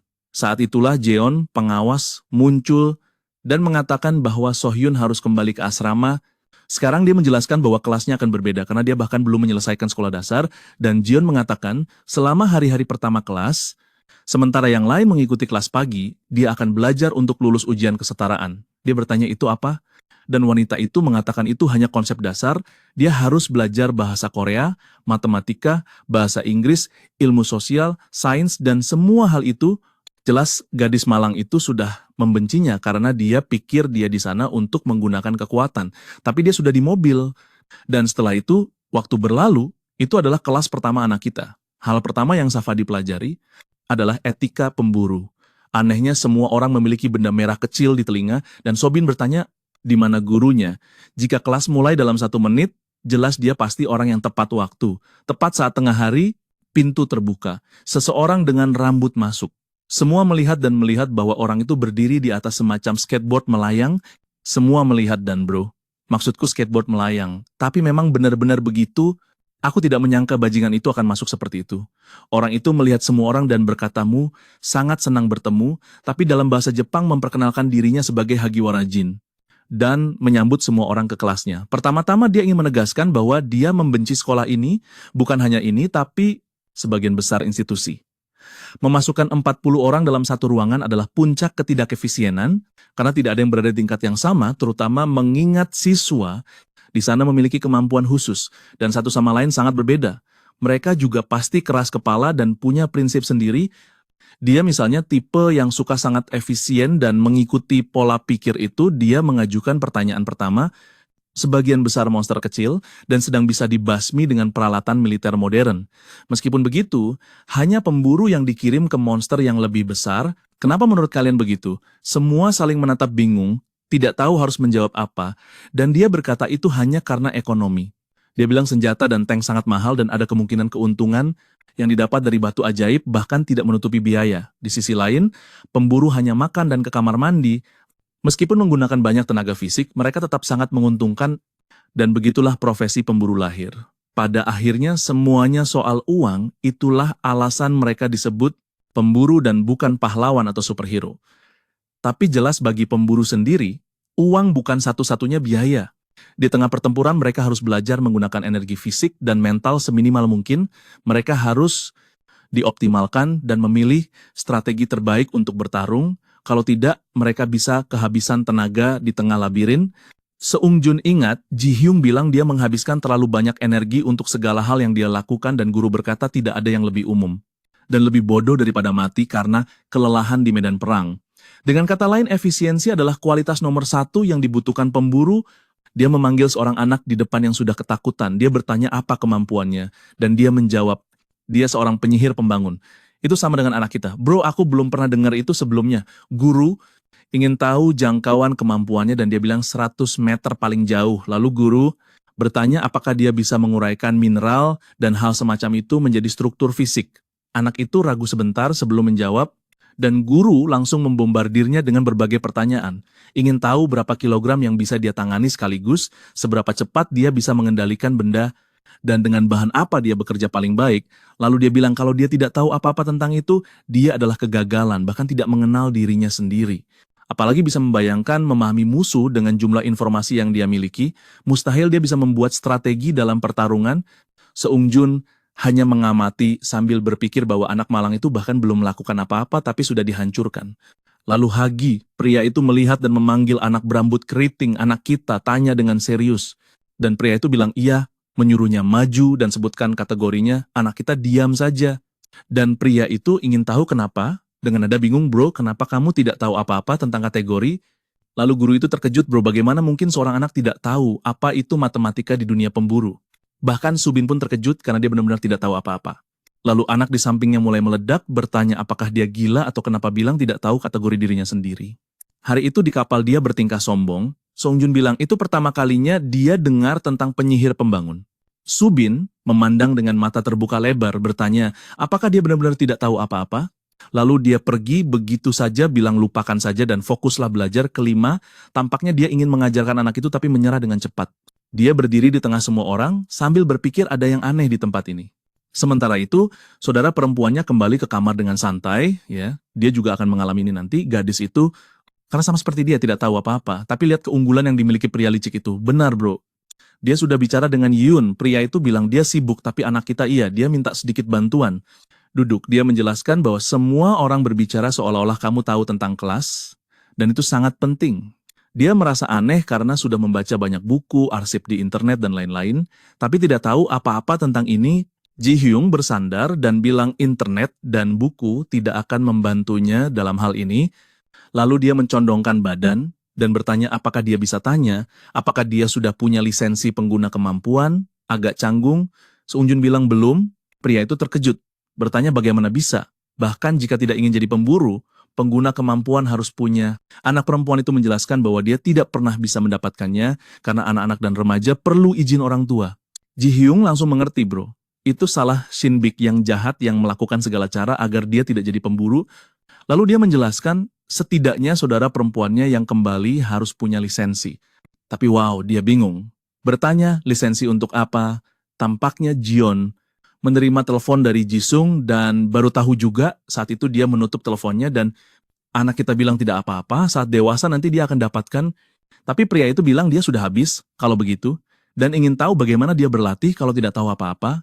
Seung Jun bilang dia selalu berlatih fisik dengan Yuyong, tapi Yuyong selalu bilang tidak bisa mengajarkan banyak tentang kemampuannya karena terlalu rumit dan dia tidak tahu apa itu. Tapi Jisung bilang itu bukan masalahnya. Pasti bukan karena tidak tahu tapi karena tidak bisa. Anak kita bingung bertanya kenapa. Pria itu bilang, saat mendaftar harus tanda tangan lisensi khusus yang pada dasarnya membuat perjanjian.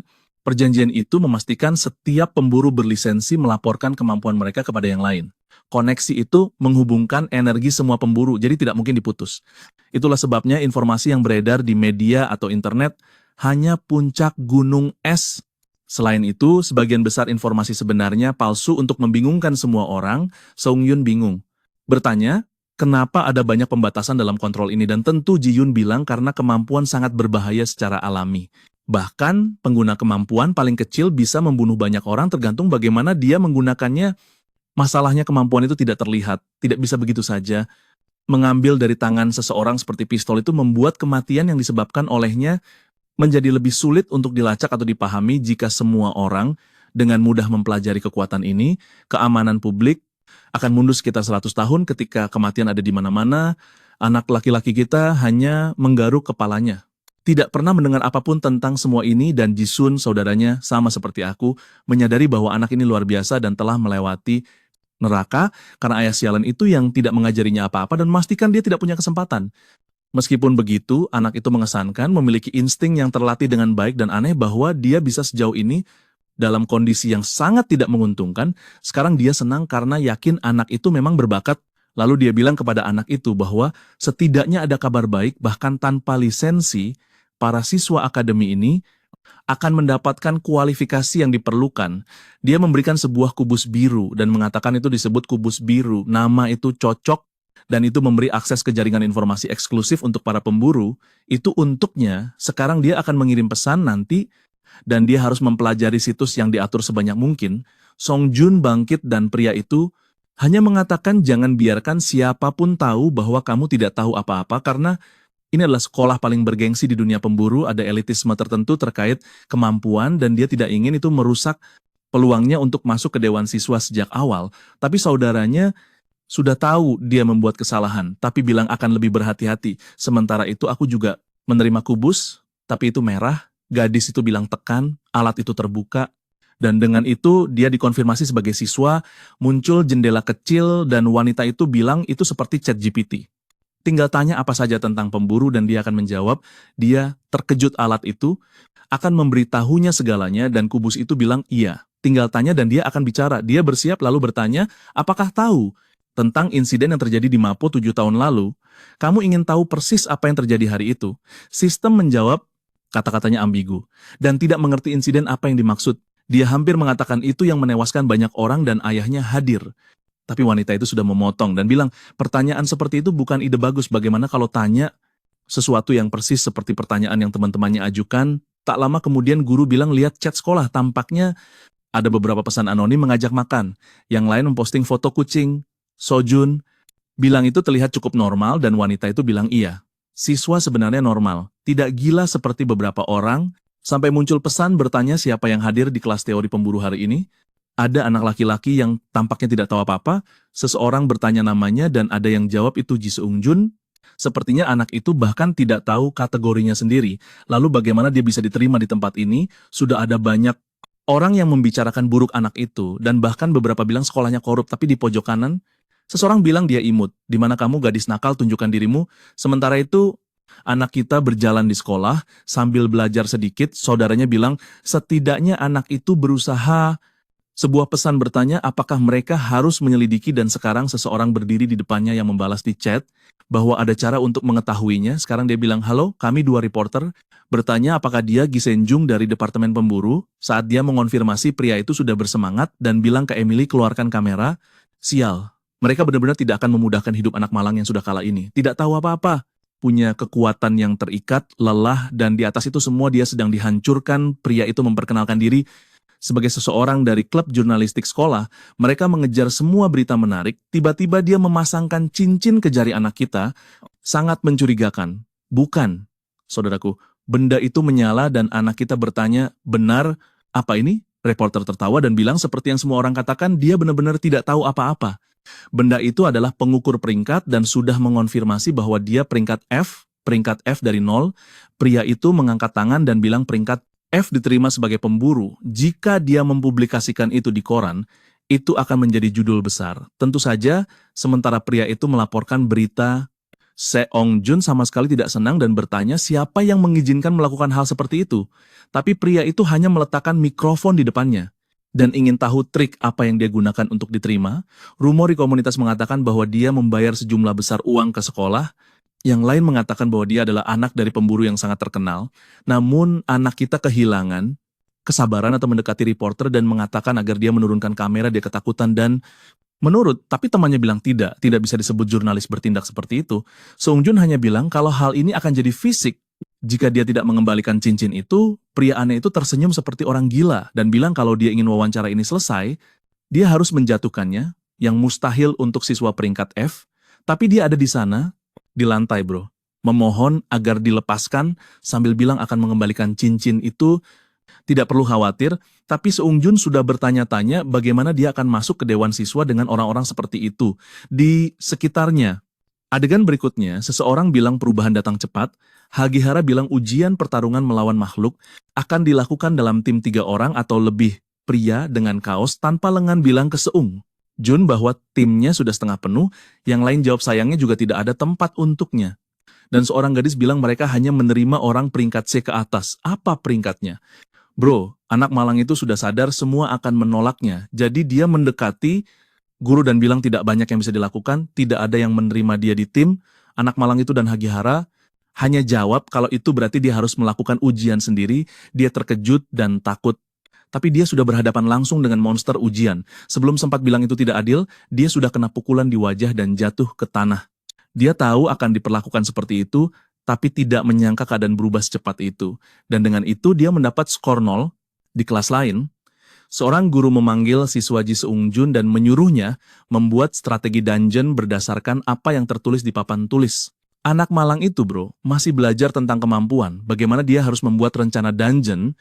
Pria itu terus melemparkan pertanyaan dan dia gagal semua. Lalu guru itu langsung marah dan ingin tahu kenapa dia bahkan Ada di tempat ini, dia hanya minta maaf, bro, agak kesal, tapi tidak bisa banyak bicara. Sudah di kafetaria, dia ada di sana dan mendidih di dalam. Dia tidak peduli dengan siswa, tapi guru itu sampah. Dan kesabarannya sudah habis karena bajingan itu hanya terus bertanya sepanjang kelas. Belum lagi jelas, dia memberi pertanyaan tersulit. Bagaimana dia harus tahu kelemahan monster yang muncul di 1986, lalu muncul Su dan menyapa anak kita dengan sapaan kecil. Tapi dia terkejut Modan datang dan mendorongnya sedikit sambil melambaikan tangan dan membuat ekspresi yang sudah memberi tanda dengan reputasi buruknya, lebih baik tidak terlalu dekat dengan saudara perempuannya sendiri. Kalau tidak yang malang, juga akan menderita karena asosiasi dan keadaan hanya akan semakin sulit untuknya, terutama karena dia tidak peduli dengan perlakuan seperti itu dari hari pertama sampai terakhir di sekolah. Dia selalu sendirian, dan tidak ada yang berubah. Satu-satunya masalah untuknya adalah semua urusan dewan, siswa. Dengan kecepatan ini akan sulit mendapatkan tawaran, sudah mati, dia butuh seseorang yang kuat di sisinya. Dan lihat siapa yang muncul. Subin bertanya apakah dia akan makan sendirian. Setiap kali gadis kita bertanya apa yang dia lakukan di sana. Dan Subin hanya mengabaikannya, bilang tentu saja tidak ada yang mau berteman dengan orang yang tidak tahu apa-apa. Sialan Seo Subin, kamu sudah sendirian sepanjang hidup karena setiap kali seseorang duduk di depanmu kamu bangun. Sampai Subin bilang dia punya sesuatu penting untuk dibicarakan, itu tentang kakaknya. Dia tanya apa, dan pria itu bilang karena dia sedang dalam situasi yang tidak baik. Dia agak bingung dan bilang jelaskan detailnya. Kita tidak pernah berhenti memikirkannya, tapi saudara perempuannya benar-benar sedikit lebih tua darinya dan lalu dia sadar kalau kemarin Sojun juga ikut ujian makhluk itu. Si Pirang berbalik dan bertanya apa yang sedang dia lakukan berdiri di sana. Dia agak bingung. Tanpa berkata apa-apa, tidak bisa berkata apa-apa, dan wanita itu bertanya, apakah dia tidak tahu cara menggunakan senjata atau mengapa dia tidak menggunakan kemampuan apapun? Modan memberitahunya untuk tenang dan berkata bahwa dia sudah melakukan yang terbaik untuk memastikan semuanya berjalan lancar. Si Pirang ingin berdebat tapi berbalik dan berkata tidak apa-apa. Lupakan saja. Soyun minta maaf dan Subin mendengar semuanya. Dia berkata, sepertinya semuanya berjalan baik karena dia yang mengurusnya, tapi tampaknya mereka sudah mulai membicarakan Soyun dengan buruk di kelasnya. Gadis malang itu berpikir bahwa, seperti yang diharapkan, sejak hari itu dia mengalami kesulitan menggunakan sihir. Jisung sudah memperingatkan bahwa jika dia menggunakan kekuatannya dan terlibat dalam masalah itu, dia akan menjadi sasaran para guru. Dia ingat pria yang dibunuh, fakta bahwa sesuatu terjadi 7 tahun lalu dengan ayahnya, dan semua urusan kubus yang tidak ada yang membiarkannya menjelaskan, semua itu membuatnya lelah dan bingung. Tentang mengapa sekolah begitu melelahkan, tiba-tiba dia tertidur dan bangun beberapa saat kemudian melihat kelas sudah selesai.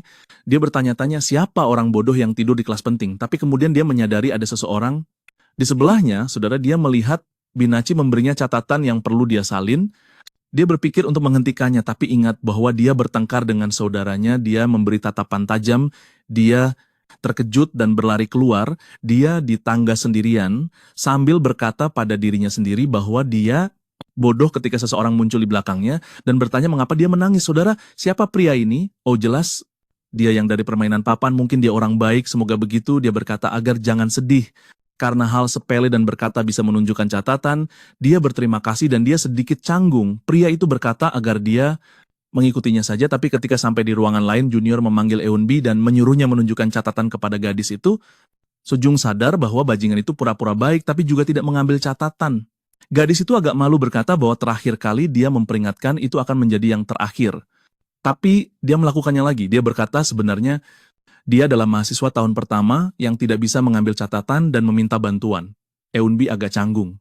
Dan Yunil berkata bahwa dia tidak boleh gagal tahun ini sampai Sohyun berbicara dan berkata jika dia tidak mau menunjukkan, maka tidak perlu memaksa. Meminta seseorang melakukan sesuatu melawan kehendaknya itu salah. Tiba-tiba ekspresi Yunil berubah dan berkata dengan cara dia bicara itu memberi kesan bahwa dia melakukan sesuatu yang salah. Tanpa benar-benar mengenalnya, dia menjauh dari apa yang sedang dia lakukan hanya untuk membantunya. Jadi kenapa dia bertindak seperti itu? Tapi Sohyun, saudara, hanya menjawab bahwa dia benar-benar berpikir itu salah. Orang-orang di belakang mulai tertawa dan dia pergi sambil berkata dia mundur. Tapi apa-apaan ini, saudara? Si gila itu menarik lengannya dan berkata dia tidak akan pergi begitu saja. Tampaknya dia sangat pandai membuat orang terlihat buruk. Dia berkata agar melepaskannya, tapi dia bilang harus meluruskan kesalahpahaman itu sebelum pergi sampai Bam Sogun memukul langsung hidungnya. Apa-apaan ini, saudara, seluruh ruangan terkejut dan Junil tercengang melihat dia berdarah. Mencoba mengerti bagaimana dia bisa melukai tubuhnya, apakah itu semacam kemampuan, dia berkata tidak, dan dia bilang itu tidak mungkin. Dia punya tubuh seniman bela diri, seseorang dengan fisiknya seharusnya tidak bisa terluka, lalu dia berkata sekarang semuanya masuk akal. Karena dia adalah regresor, jelas dia sengaja mengatakan itu agar seluruh kelas tahu. Beberapa mulai berkata, jika gadis dengan tubuh seperti itu bisa melukai seniman bela diri, pasti dia menggunakan kemampuan. Junil bertanya kenapa semua regresor seperti itu menggunakan kemampuan pada seseorang tidak berarti apa-apa bagi dia. Dia menyerangnya dengan mengatakan seharusnya dia tahu sejak kapal, tapi tiba-tiba sesuatu mengenai wajahnya. Saudara Seol Subin, hati-hati teman-teman, bilang iya, dia banyak bicara untuk seseorang yang bertindak. Tidak adil, Junil bertanya, siapa dia kira dirinya, dan dia hanya menjawab dengan namanya bilang dia mahasiswa tahun pertama tahun ini. Selain itu, dia sudah melihat semuanya dari awal, dan tidak pernah melihat Sohyun menggunakan kemampuannya sekalipun. Junil bilang itu tidak mungkin. Pasti dia sudah menggunakan kemampuannya, kalau tidak, tidak mungkin dia bisa melukainya, dan sekarang dia sadar Subin juga menggunakan kemampuan, tapi dia hanya mengabaikan apa yang dikatakan si bodoh, dan bilang Yunil seharusnya sudah tahu bahwa regresor punya kemampuan fisik sangat superior dan juga tidak ada seorang pun di ruangan ini yang melihat jenis kekuatan apapun digunakan. Jadi jelas bahwa dia tidak menggunakan apapun pada akhirnya, bahkan jika dia melakukannya, dialah yang pertama menangkap lengannya. Belum lagi dia dengan jelas sengaja mengekspos rahasianya dan menyerang dia dibandingkan menggunakan kemampuan. Tindakannya jauh lebih buruk. Yunil mengejarnya sambil mengatakan akan memukul si lemah. Tapi, saudara, tiba-tiba ada kilatan cahaya di belakangnya, dan dia menjawab bahwa dia tidak pernah lari dari pertarungan anehnya. Beberapa gadis di dekatnya mengangkat papan dengan namanya entah dari mana, dan Yunil menyadari bahwa dia akan dikalahkan dan dipermalukan. Kembali di kafe, dia berkata kepada anak kita bahwa dia mengerti, bahwa dia mencoba menghindari saudara perempuannya untuk melindunginya dan tidak merusak segalanya. Tapi sekarang semua orang tahu bahwa dia adalah seorang regresor. Hidupnya tidak akan mudah, bagaimanapun juga anak kita membawa tangannya ke wajah dan berkata bahwa dia tidak mengerti kenapa, tapi hal-hal tidak pernah mudah. Pria itu melirik melihat saudara perempuannya dan bertanya apa yang akan dia lakukan, bukan seperti dia punya banyak kekuatan untuk membantunya juga. Lalu tiba-tiba, Winnie ada tepat di sampingnya mengatakan mungkin ada cara dia berbalik. Bertanya kapan orang gila itu muncul, dan Winnie si nenek berkata bahwa ramen instan ini dulu rasanya lebih enak dulu, lebih lembut. Rasanya lebih enak dan lebih banyak daging nenek di kafe itu jauh lebih terampil. Sayang sekali kecelakaan itu terjadi. Keduanya terus melihatnya tanpa mengerti. Sobin ingin sangat mengerti dan anak pirang itu memukul meja mengatakan bahwa dia merindukan nenek di kafe Sobin, ingin tahu apa yang dia lakukan di sana. Sementara Seungjun berkata itu bukan hal penting, dia ingin tahu apa maksud Wujin ketika mengatakan ada cara untuk memperbaiki ini. Mereka berbalik dan berkata bahwa yang mereka butuhkan adalah memperbaiki reputasi mereka. Jika mereka mulai dibicarakan baik, pasti orang akan mengganggu mereka lebih sedikit. Seongjun menjawab itu lebih mudah diucapkan daripada dilakukan, dan Wujin berkata bahwa dia harus bersiap untuk kelas observasi dalam 2 minggu. Anak kita bertanya itu apa, dan dia menjelaskan itu adalah pertarungan yang akan diadakan antara kelas 90 dan 91 semua siswa tahun pertama. Harus berpartisipasi, dan yang datang menonton bukan orang tua, bukan saudara. Mereka adalah pemburu tingkat tertinggi di seluruh industri, termasuk anggota guild terbesar dan yang terkenal bos perusahaan dan sebagainya, saudara. Semua yang terlibat di dunia pemburu datang untuk melihat para pemula. Sayangnya bagi anak kita benar, ayahnya adalah pemburu, jadi pada saat yang sama dia punya ayah tapi juga seorang pemburu.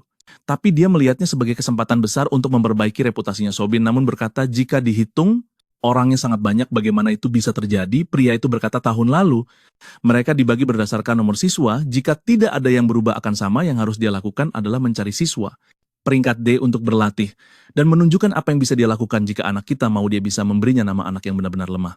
Tapi saudara, seolah itu yang diinginkan Wujin, dia sudah setengah bingung, dan yakin bajingan itu ingin bertarung melawan peringkat A atau peringkat S. Beberapa saat kemudian, di perpustakaan dia ingat bahwa dia berbicara dengan Ji Hyung, dan memintanya memeriksa catatan siswa. Jelas pria itu berkata benar, saudara, bahwa hanya guru yang bisa melihat itu, tapi yang licik.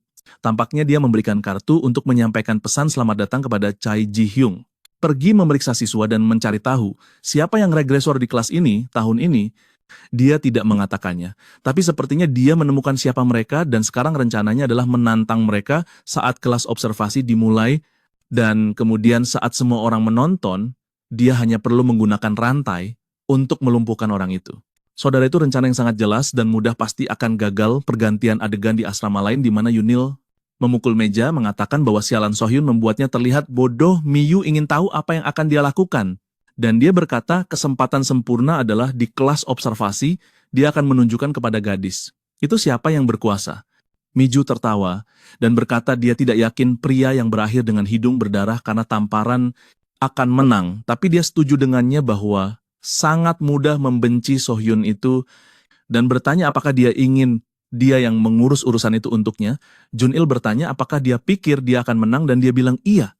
Pasti, tapi sebagai gantinya, dia harus membalas budi. Junior bersikeras mengatakan peluangnya kecil. Gadis itu adalah seorang regresor tapi Miku hanya bilang justru karena dia regresor akan lebih mudah. Dan sekarang kita lompat waktu teman-teman sudah lewat 2 minggu dan cowok kita siap membuka pintu dan kamu, sialan bro, ada arena penuh banget sobat. Dan si licik bilang ini saatnya membuktikan diri sementara aku sedang di kelas bilang dia tidak bisa berbuat apa-apa lagi. Ternyata tugasnya pakai pensil untuk memotong blok kecil. Aku kurang paham. Lalu Ji Hyung memanggilnya dan minta dia ikut sebentar. Tepat setelah itu, dia bilang akan membawanya ke tempat kelas observasi diadakan, tapi itu di tengah-tengah tempat sepi. Dan dia bertanya, apakah benar ada kelas di sana? Dia bilang iya dan bilang cukup. Lewat pintu itu, ada beberapa jalan yang turun ke bawah, tanah area 13 saat turun dia. Bertanya apakah dia pernah berada di bawah tanah, dan dia bilang belum, lalu dia bilang dulu. Sekolah itu rahasia besar, jadi sebagian besar bangunan tidak di permukaan, tapi di bawah tanah saat dia mulai turun bro. Lihat tempat ini. Ini kota besar, dia tanya kenapa punya markas rahasia, dan dia bilang itu tempat menyimpan barang paling berbahaya.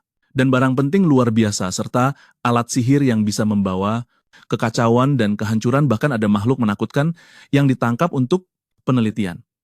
Selain itu ada tempat rahasia, yang bahkan dia dan guru pun tidak tahu apa isinya. Dia hanya melihat kota dan meniup bunga-bunga kecil dengan napasnya. Tepat di luar lift dia bertanya, bagaimana kehidupan sekolah belakangan ini dan apakah ada masalah?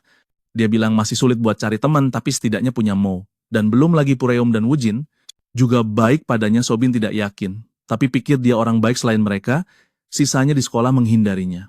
Dan dia kira itu karena masalah dengan tipe itu. Yunil dia gugup saat dia melawan karena takut dipukul dan malah mengaktifkan kekuatan itu. Ji Hyung menepuk kepalanya dan bilang santai saja.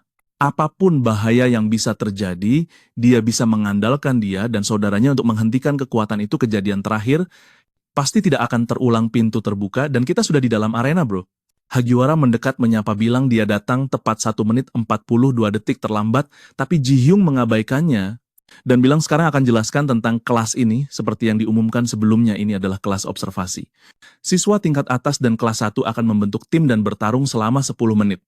Dan alasan ini diadakan di bawah tanah adalah karena arena ini dibangun oleh Mado Engineering, sebuah klik kecil di tombol mengangkat penghalang dan menjelaskan mereka akan diberi perlengkapan dan dibuatkan klon latihan.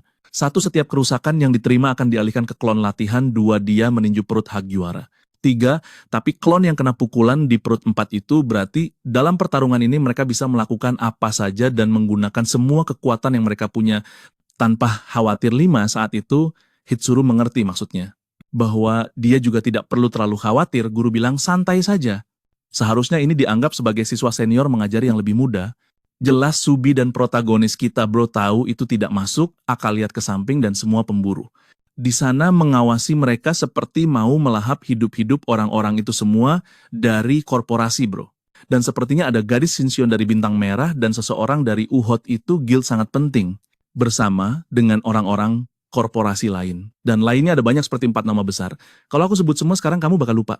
Jadi kalau ada yang penting aku kasih tahu. Sepertinya cowok kutub buku berkacamata. Pikir ini buang-buang waktu ngurus anak-anak ini, tapi pria lebih tua di kiri namanya Kang Ho bilang ini pasti pertama kalinya. Dalam salah satu kelas observasi ini mungkin dia berpikir ini akan menjadi pertarungan persahabatan, tapi semua siswa pasti sudah menyadari. Semua melihat ini sebagai kesempatan untuk menunjukkan kemampuan mereka kepada banyak guild. Dengan kata lain, apa yang mereka lakukan di sini adalah mencari bakat. Jadi sebaiknya perhatikan baik-baik dan jangan sampai ketinggalan apapun. Kalau tidak, bajingan-bajingan dari UJ akan merebut semua permata yang bertebaran di sana. Wujin, dia tenang sampai sekarang bertanya-tanya siapa lawannya. Dia melihat ke arah anak kita. Bilang dia yang paling menarik, tapi sebenarnya dia melihat ke gadis di belakangnya yang membawa pedang. Dan Seong Jun mendekatinya dan menantangnya duel. Bro semua terkejut dan gadis itu terlihat bingung, tapi anak kita punya reputasi buruk. Dan orang-orang di sekitar sudah mengejeknya bertanya apakah anjing memang suka dipukul. Gadis itu hanya berbalik tanpa berkata sepatah kata pun dan pergi. Bro Sobin dan yang lain bertanya apakah dia kehilangan akal. Harusnya tahu kalau gadis itu adalah seorang regresor, tapi bagi anak kita itu adalah keuntungan terbesar selama rantainya berfungsi sebagai senjata tersegel. Dia punya kesempatan untuk menang. Wu Jin mendekat dan memujinya bilang dia pasti punya kartu as tersembunyi karena begitu percaya diri, tapi mengaku itu pilihan yang bagus karena dia adalah yang terlemah dari semua regresor. Seong Gi-un bertanya kenapa, dan dia bilang entah kenapa dia tidak menggunakan kemampuan apapun, sepertinya dia hanya bertarung dengan senjata sihir dan menyegel kekuatannya sendiri pada akhir tahun lalu. Akhirnya dia akan bertarung melawan regresor yang tidak menggunakan kemampuan regresor sama sekali. Bagaimana menurut kalian tentang anak kita? Aku suka ceritanya. Aku sudah membuatnya sampai bab terbaru. Begitu ada bab baru, aku akan bawa ke sini untuk kalian. Semoga kalian suka dan sampai video berikutnya.